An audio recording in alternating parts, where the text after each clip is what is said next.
Waiver gems and trade block plays. Win today and plan for days. Waiver gems and trade block plays. Win today and plan for days.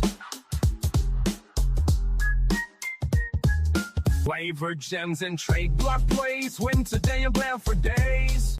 Win your league, stack that bread, or start a boom and lose instead. Sunday Surefire, let's go.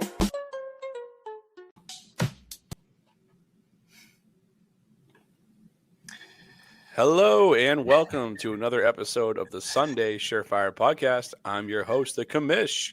Joining me tonight is the co-host, Aaron Downtown Brown. Hey. And my other co-host, my guy, Ethan Weaver. Commish, how we doing? Doing good, boys. Doing good. We are rounding into another episode here of rookie content with the 2026 draft inching closer by the day, where it's almost combine season. That's going to be up here in about a week or so, a little bit less by the time you're listening to this. And from there, it's a nice smooth ride into free agency, into the NFL draft. Then it'll be summertime before you know it. So we're gonna keep up on this. We're gonna be hitting on 7 receivers from this class. We'll cover more sleepers and such down the road, but we're kind of just covering the main attractions in the 2026 draft class at the wide receiver position. And we'll just dive right into it here, guys. Listen, we're gonna start with Jordan Tyson out of Arizona State. Ethan, what do you get to say about Tyson? Jordan Tyson, one of the best receiving prospects in this class. He's going to be a projected top 15 pick this year come April. Wide receiver, Arizona State, 6'2", 200 pounds, so decent build.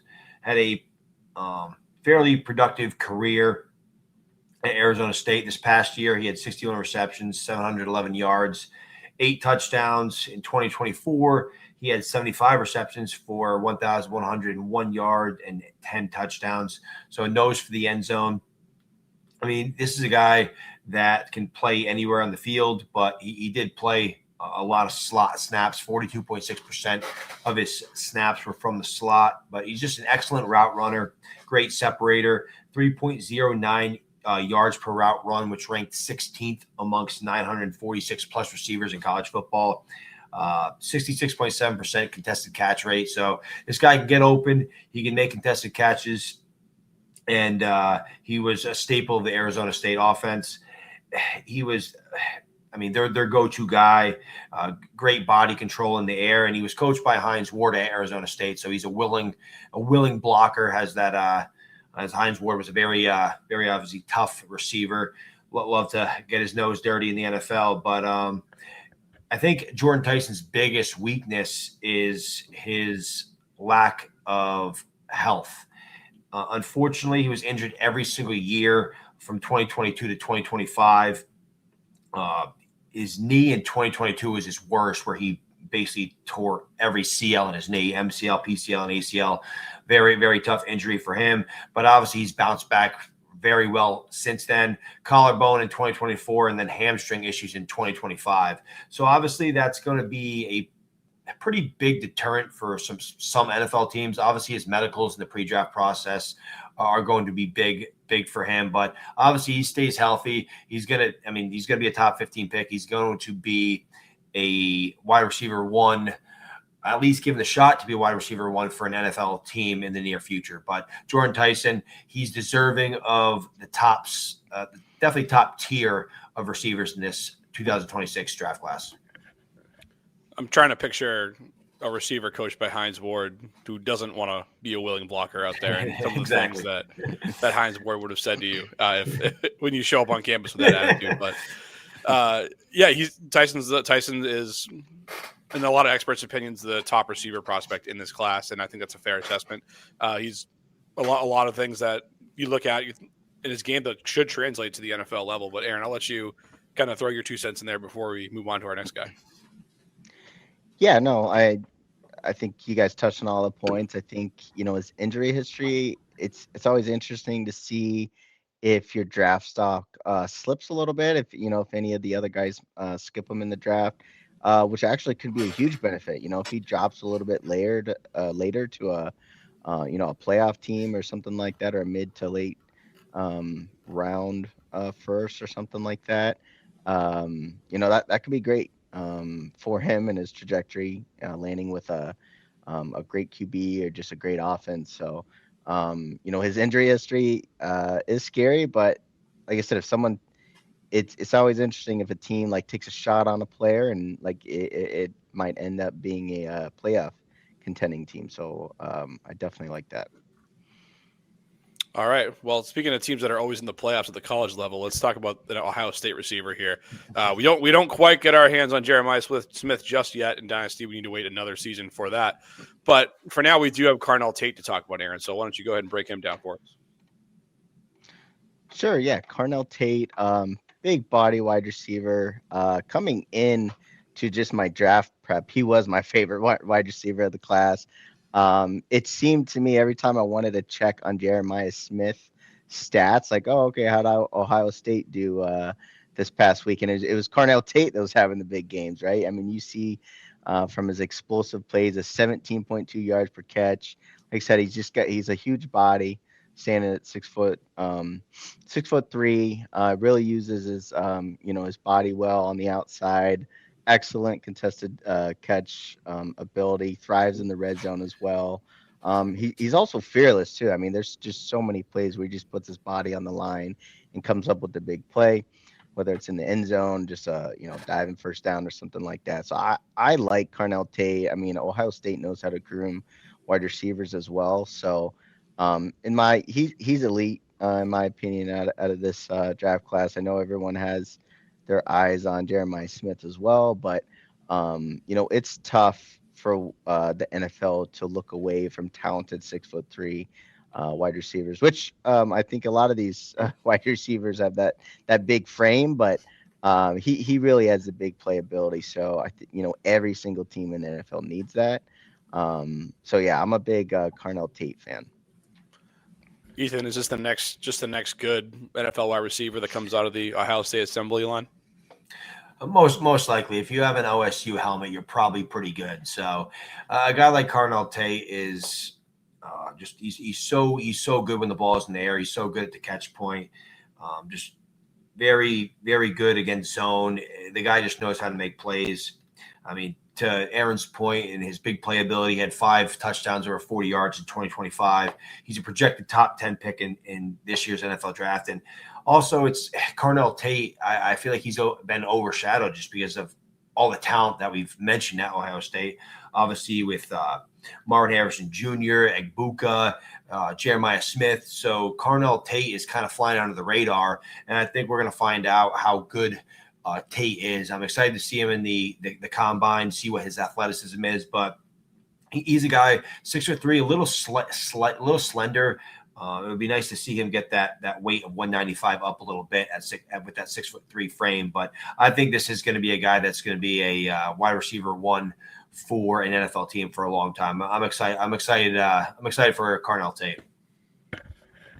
Yeah, I mean, Tate has the makings of a good NFL wide receiver, a good perimeter boundary guy who could do a little bit of everything. I think he's going to be a really good pro as well. That's why he's in here with this top group of wide receivers. Also graded out really well, number 7 overall per PFF a season ago, which is awesome.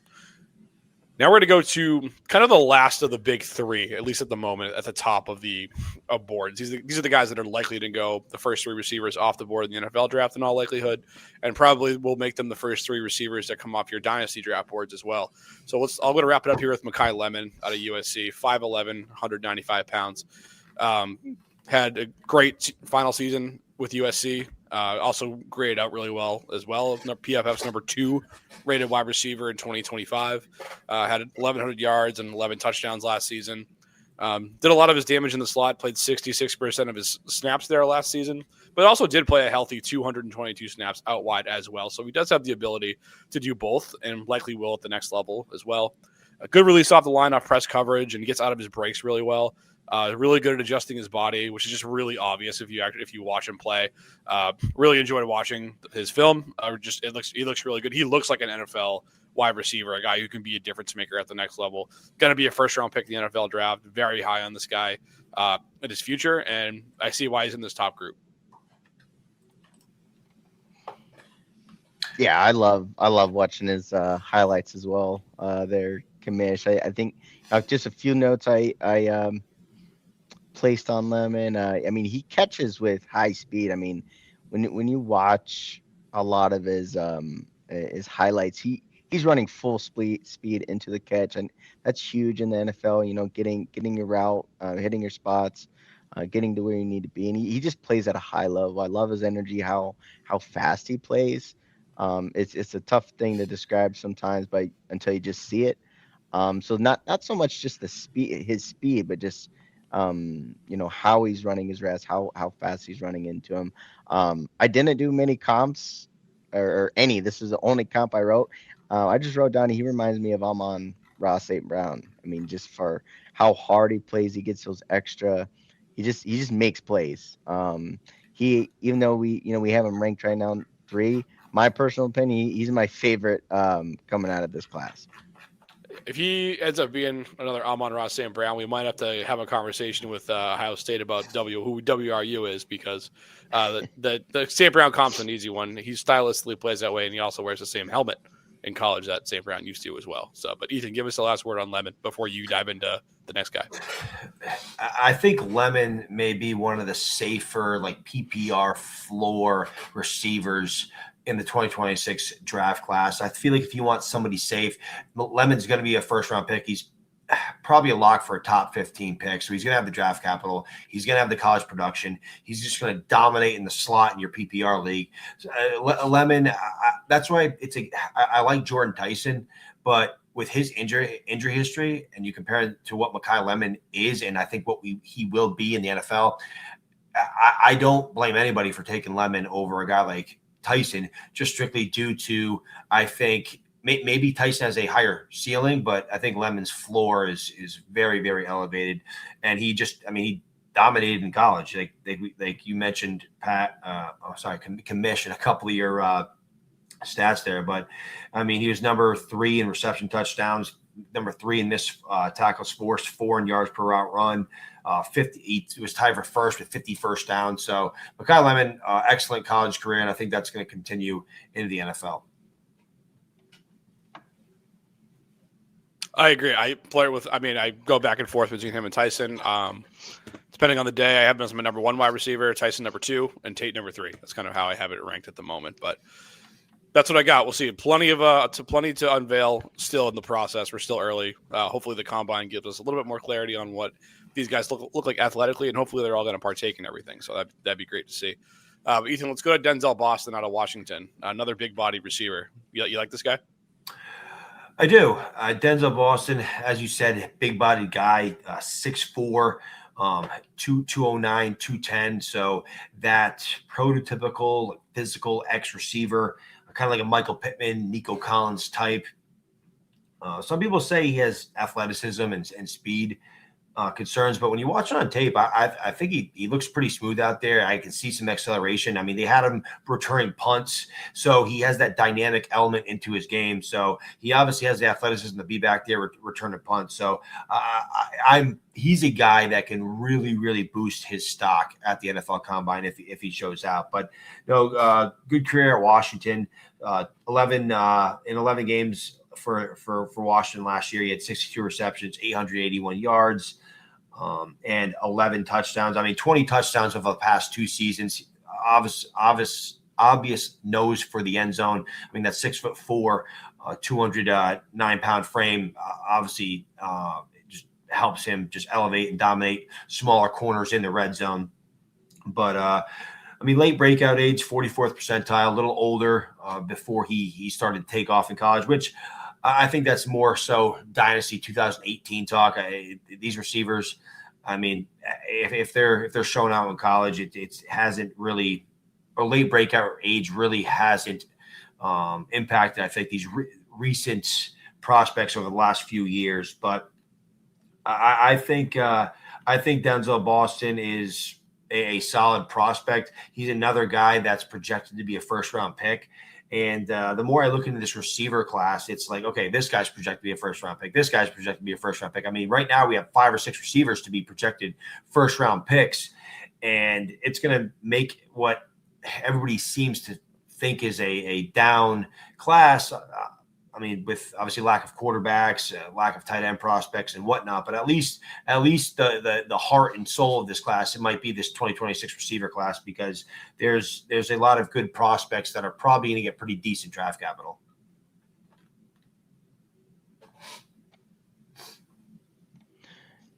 Yeah, I like Boston. I think when I was looking at him, I kept wanting to just see, okay, he's 6'4". How slow is this dude going to be? But I think to your point, Ethan, he really didn't do that. I mean, he has some rack ability as well, and to your point, he was returning punts with some pretty nice vision as well, where he can break away in the punt return game in college, right? We all know it's different in the NFL. But that definitely surprised me. And then his big play, his big body. I mean, yeah, a lot of quarterbacks love that. I think to Kamish's pass, where I kept thinking, okay, is this going to be a Drake London where he just has to win every single contested catch available? But I don't really compare him so much to the Drake London. I wanted to researching him, but I really don't. So I kind of was pleasantly surprised with the Boston highlights. I heard an interesting comp to him today. What goes in the Wayback Machines on Fantasy Pros. They were talking about this. They comped it to Amani Toomer. You guys remember the Giants receiver? That is way back. Yep, that's way back. For the younger viewers out there, he was a really solid receiver for the Giants like 2 decades ago. They'd say he had 6,000-yard receiving seasons too, which I guess I don't really remember him being that productive. But if that's what Boston ends up becoming, then I think that'd be considered a success by any metric for sure. So we'll see what happens with him. I am curious on the testing with him. I think it makes a bigger difference for him than it does the first 3 guys that we talked about. I want to see what he looks like, what his athletic profile rounds out to look like. I think that's going to be interesting to see for him. And then if he checks out well, he's definitely going to be a first round pick, like, no question about it. Might even bump up a tier if he really crushes the combine. So we'll see what happens on Boston. But we've talked about a lot of big body guys so far, Aaron. So I'll let you kind of discuss this first guy who does not fit into that category. So talk to us about Casey Concepcion. Yeah, as you mentioned, I think it's funny. Completely reversed in this draft class. I think what was it last year is tough. I don't think we had any wide receivers that seemed like that broke 6 foot. It seemed like, but here's one here. Kevin Concepcion standing at 5'11". That might even be generous too. Will be interesting to see what his combine height will be. But as you mentioned, he's your flashy wide receiver in this draft. Out of the 7 we're talking about, he definitely has the speed, breakaway ability. You see his stats here, 61 catches, 900, over 900 receiving yards in 2025. He also had this second highest yards per catch out of the 7 wide receivers that we were talking about. A lot of that is due to his after catch ability. We know he doesn't have that size, but he has reliable hands, strong field awareness to get to where he needs to be, whether it's just a quick play that he can turn into 15 yards, or it's just a screenplay, right? So I think depending where he gets drafted, to me, it's something as we talk later on in the draft process, what kind of offense he falls into, I think might fall into my my take, how high I want to put him. But definitely if he gets in a high volume offense or just a really offensive savvy coach, like a McVay type of offense or something like that, that's the type of offense that I would like Concepcion landing in. But I like the player. If you're looking for a speedy wide receiver, this is your guy in 2026. Ethan, do you think landing spot and the type of scheme that he lands in is really important for a player like Concepcion? I think any team could use a Concepcion, but I do think he would fit in a scheme that accentuates kind of that slot role that can get open in space, use him dynamically in a way that he was used in college. I mean, this is a player you just want to get the ball in his hands. So I do think if you do draft Concepcion, you need to have a plan for him, a plan to get the ball in his hands, a plan to use him most likely in the slot to use his. He's great against press coverage. He's dominant in zone, so he's a guy that gets open quick and finds the open hole in the zone. So obviously, like I said, any team could use a guy like that, but obviously those slot centric teams, like the way the Patriots used to run their offense, something like that would be great for him. But this guy, I mean, he's just very explosive. I would be surprised if he's 5'11", 190. He doesn't look like that on tape. He looks much smaller than that. So I think that's going to hurt his draft stock. Right now, my guy Chad Reuter has him at 21 to the Pittsburgh Steelers, which, like I said, another first-round receiver. It's very popular to put these like top prospects in the first round. It's kind of easy. Everybody always it's the fun pick to put receivers in the first round. I don't know if he's going to go that high, but just the fact that he's being mocked in the first round by some guys that have been doing this for a long time. That's a good sign, but I think he's, like I said, much smaller than his size would indicate. But like I said, he's just dynamic. I mean, he won the award for nation's most versatile player, being a receiver and punt returner. He was the first in A&M history to score a rushing, receiving, and punt return touchdown in the same year. So he was a player that can be used all over the field, just a weapon in space. And like I said, a guy that can help any football team, but will his size limit him in the NFL? Yeah, I mean, the size comes into play when it's becomes a factor when can this guy be a full-time player? Yeah.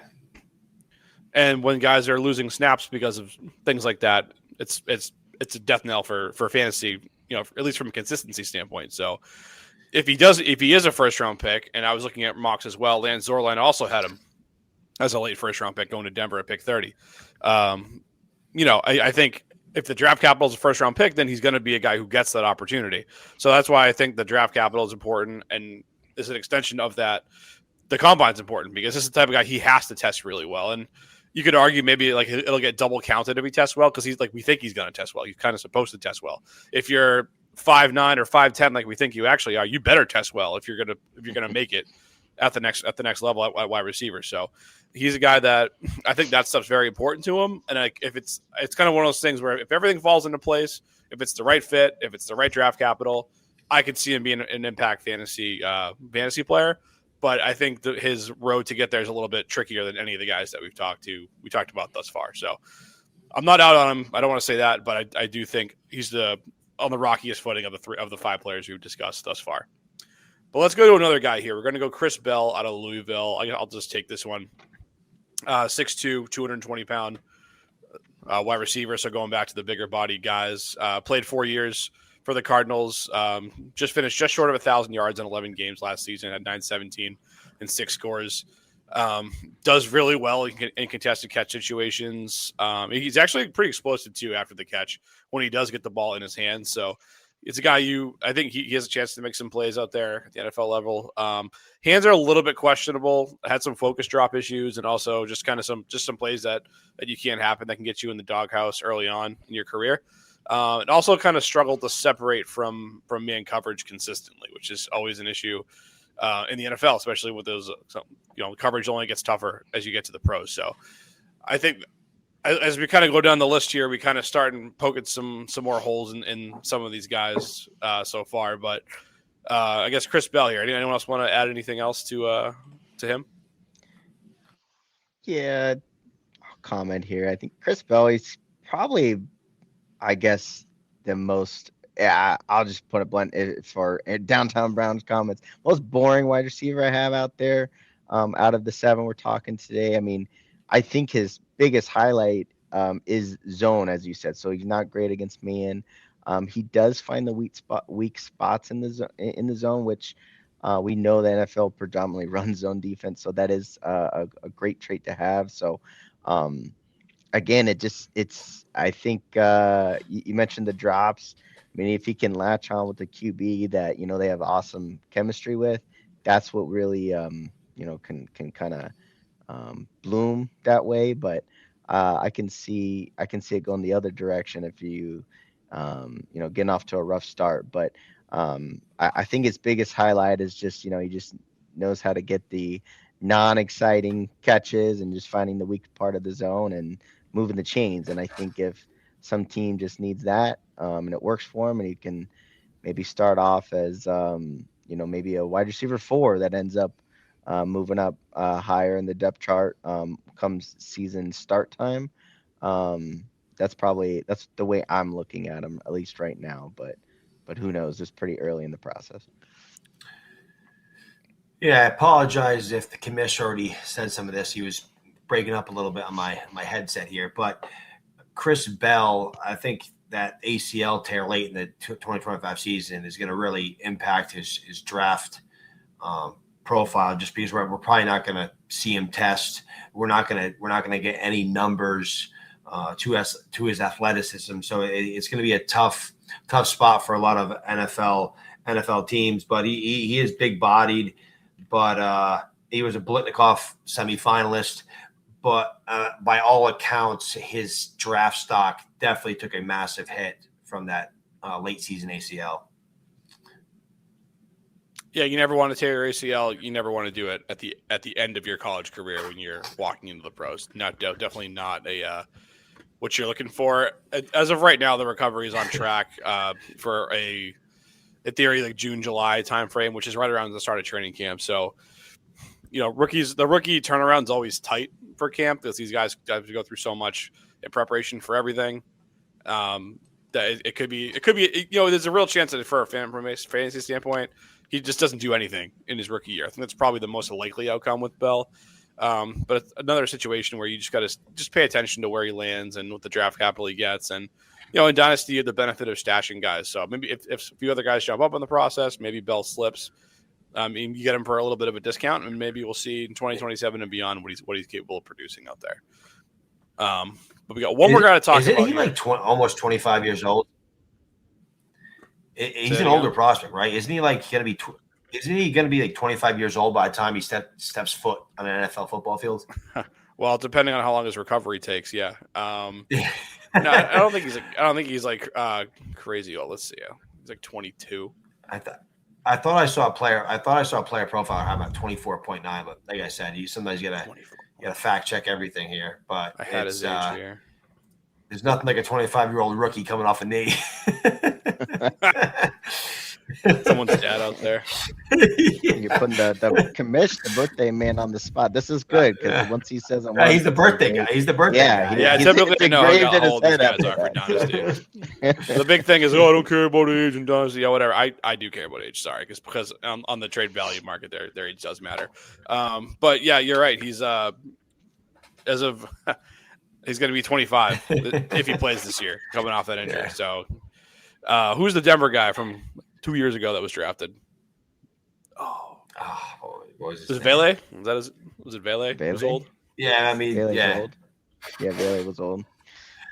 His second contract's going to come at almost 30. That's right. Yeah, Vele's 28, and he was a rookie in 2024. Yeah, that's what I'm thinking. Okay. Yeah, tough. Yeah. All right. We got one more guy. This guy's not about to join us in the age, 30 decade bracket. But he was in college for a while too, though. And that's Elijah Surratt, who was in college for a long time, just like the rest of his Indiana teammates. So thank you. Yeah. Ethan, we'll go to you. Talk to us about Surratt. Surratt, he's another big body, 6'2", 213-pound receiver. Obviously had a very good season for Indiana. 13 games, he had 64 receptions, 806 yards, and a whopping 15 touchdowns.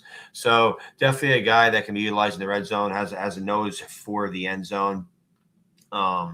But he torched Oregon twice last season, posting 15 catches for 196 yards and 3 touchdowns against the Ducks. He's a disciplined route runner, and like I said, uses his big frame to create space.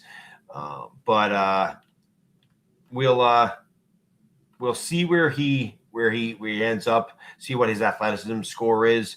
Obviously, any of these bigger guys at 6'2", 213, if he can get in the four fours, and I'm not exactly sure what he's going to projected to run, but just another solid receiving prospect that can add to this 2026 receiving NFL draft class.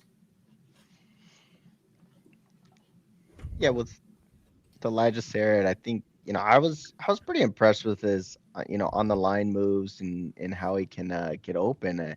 I would a lot of the highlights you see, he's just wide open, and it's like, okay, is that play call scheme? What's going on here? You rewatch some of those highlights, and he's cooking cats. Like he's getting open. So it'd be interesting. I didn't see his player PFF grade, but his separation, if he can separate like that on the NFL level, he can be nasty. I know he was the alpha for Indiana, right? So we'll have to see. Was it a Mendoza? Is this the effect of having Mendoza as your quarterback, or does he got these elite wide receiver skills? I think again at 6'2", 213, another nice frame wide receiver there. But yeah, I think his on the line, how he can separate so quickly impressed me. So almost not saying he's obviously Devontae Adams, but just those type of moves that you can do so quick off the line, I was pretty impressed with. But we'll definitely see how his combine results go. Yeah, I don't think he's going to be as quick as Devontae Adams is at the NFL level, which is okay because there's not many guys that fall into that category. But yeah, he's definitely another prototypical X wide receiver. He was PFF's 21st ranked wide receiver in college football last season, so graded out well there. He's a landing spot matters for him a lot, and we'll see what the NFL thinks of him. I'm curious to see what comes of him there. A couple guys we didn't get mentioned. We should at least throw their name out there. Is Surratt's teammate and Omar Cooper Jr. and then Chris Brazzell Jr. If you want to watch some fun highlights, put on Chris Brazzell highlights because it's like every play is a deep shot, and he's getting open, mossing people, and just like getting into the end zone. It's a fun watch. So, two other guys to monitor as we go through the process here. I guess you guys, any thoughts on anything that we talked about or anything just about the wide receiver class in general before we wrap it up? I mean, I like it. I mean, talking football again. I mean, this is one of the most exciting parts of the year is learning the new dynasty players you're going to be drafting in a couple months. So definitely love this part of the process. Yeah, we're going to have another piece of the puzzle very soon here with the combine actually already starting up. NFL coaches are already in Indianapolis, so we're going to get some more key information very soon here. Absolutely. And speaking of the combine coming up, we're going to be hitting on that next week. We'll talk combine winners and losers. Just a fun time of year. It's kind of like the first checkpoint in the offseason is the NFL combine. So now that that's upon us, the offseason is going to start flying by, and it'll be, like I said, summer before we know it, which us up here in New England can't wait for all the snow we've been dealing with. But until next time, folks, peace.